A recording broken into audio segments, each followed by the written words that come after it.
Hi നമസ്കാരം. ഞാൻ സരിത. ഞാൻ അടുത്ത ദിവസങ്ങളിൽ ഒരു പുസ്തകം വായിച്ചു. ആ പുസ്തകം വായിച്ചപ്പോൾ അതിലുള്ള ഒന്ന് രണ്ട് കാര്യങ്ങൾ എന്നെ വളരെയധികം സ്ട്രൈക്ക് ചെയ്തു. അപ്പോൾ ആ കാര്യം എനിക്ക് പറയണമെന്ന് തോന്നിയപ്പോഴാണ് ഞാൻ ഇത് ഇങ്ങനൊരു റീല് ചെയ്തത്. അതായത് സച്ചിൻ ടെണ്ടുൽക്കറിൻ്റെ ആത്മകഥയായിരുന്നു ഞാൻ വായിച്ചിരുന്നത്. അപ്പോൾ ഈ അടുത്ത കാലത്ത് ഞാൻ വായിച്ചതിൽ വെച്ച് ഏറ്റവും മനോഹരമായ ഒരു പുസ്തകമാണ് സച്ചിൻ ടെണ്ടുൽക്കറിൻ്റെ ആത്മകഥ. കാരണം ഒരു വലിയ ഒരു മനുഷ്യൻ, അല്ലെങ്കിൽ ഒരു പത്മശ്രീ അല്ലെങ്കിൽ അത്രമാത്രം അംഗീകാരങ്ങൾ നേടി മനുഷ്യ മനസ്സുകളിൽ കുടിയിരിക്കുന്ന ഒരു വ്യക്തിയാണ് അദ്ദേഹം ആ ലെവലിൽ എത്തുമ്പോൾ അതിൻ്റെ പിന്നാമ്പുറ കാഴ്ചകൾ, എന്തുമാത്രം സ്ട്രഗിളും എന്തുമാത്രം വേദനകളും എന്തുമാത്രം കഠിനാധ്വാനവും ആ ഒരു ജീവിതത്തിൻ്റെ പിന്നിലുണ്ട് എന്നുള്ളത് നമുക്ക് മനസ്സിലാക്കാനായിട്ട് സാധിക്കും.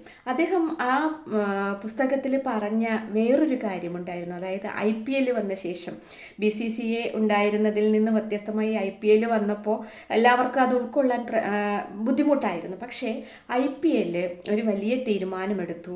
IPLൻ്റെ വരുമാനത്തിൽ നിന്ന്, ക്രിക്കറ്റിൽ നിന്ന് കിട്ടുന്ന വരുമാനത്തിൻ്റെ ഒരു വിഹിതം ഒരു കാലഘട്ടത്തിൽ ഇന്ത്യൻ ക്രിക്കറ്റിന് വേണ്ടിയിട്ട് ജീവിതം മാറ്റിവെച്ച് ഇന്ന് ക്രിക്കറ്റിൻ്റെ രംഗത്ത് മാറിയിരിക്കുന്ന ഒരുപാട് ആളുകൾ ദൈനംദിന കാര്യങ്ങൾക്ക് വേണ്ടിയിട്ട് ബുദ്ധിമുട്ടുന്നുണ്ടെന്നും അവർക്ക് വേണ്ടിയിട്ട് ഒരു പെൻഷൻ ചെയ്യണമെന്നുള്ള ഒരു മഹത്തായ തീരുമാനമാണ് IPL വന്നപ്പോൾ ചെയ്തത്. അപ്പോൾ അദ്ദേഹം അത് പറയുന്നുണ്ട്. അതുവരെ ക്രിക്കറ്റിന് വേണ്ടി മാറ്റിവെച്ച് അവസാന കാലങ്ങളിൽ ആരോഗ്യം നഷ്ടപ്പെട്ട് ആരോരുമില്ലാതെ കഴിയുന്ന ഒരുപാട് മുൻ താരങ്ങൾക്ക് ഇത് വലിയൊരു ആശ്വാസമായി എന്ന് പറയുന്നുണ്ട്. അപ്പോൾ അതേപോലെ തന്നെ മധുസാർ അദ്ദേഹത്തിൻ്റെ ഒരു ഇൻ്റർവ്യൂവിൽ വളരെ തമാശയായിട്ട് പറയുന്നുണ്ട്, എനിക്ക് 70 വയസ്സ് വരെ മാത്രമാണ് ആയുസ്സുണ്ടാവൂ എന്നൊരു ജ്യോത്സ്യൻ പറഞ്ഞു. അപ്പം ഞാൻ 70 വയസ്സ് വരെയൊക്കെ എൻ്റെ ജീവിതത്തിൽ എൻ്റെ കയ്യിലുണ്ടായിരുന്ന വരുമാനമെല്ലാം വളരെ ആഘോഷമായിട്ട് ജീവിച്ചു തീർത്തു. പക്ഷേ ഞാനിപ്പോൾ 80ഉം 85ഉം ഒക്കെ പ്രായത്തിൽ ഞാൻ ജീവിച്ചിരിക്കുന്നു.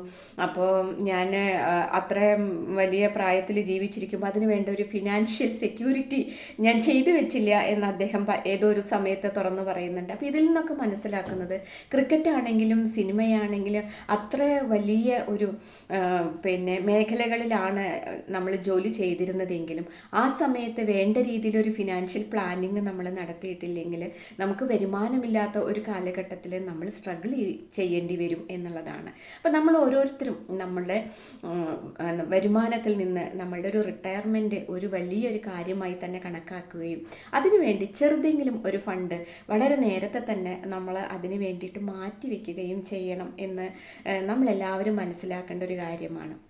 അപ്പോൾ ചെറുതെങ്കിലും ഒരു 1000 രൂപയെങ്കിലും നമ്മൾ മന്ത്ലി നമ്മളുടെ റിട്ടയർമെൻറ്റിന് വേണ്ടിയിട്ട് മാറ്റി വയ്ക്കേണ്ട ഒരു ആവശ്യകതയെ പറ്റിയിട്ടാണ് ഞാനിവിടെ പറഞ്ഞത്. അപ്പോൾ എല്ലാവർക്കും നന്ദി. Thank you. എല്ലാവർക്കും നല്ലൊരു ദിവസം ആശംസിക്കുന്നു.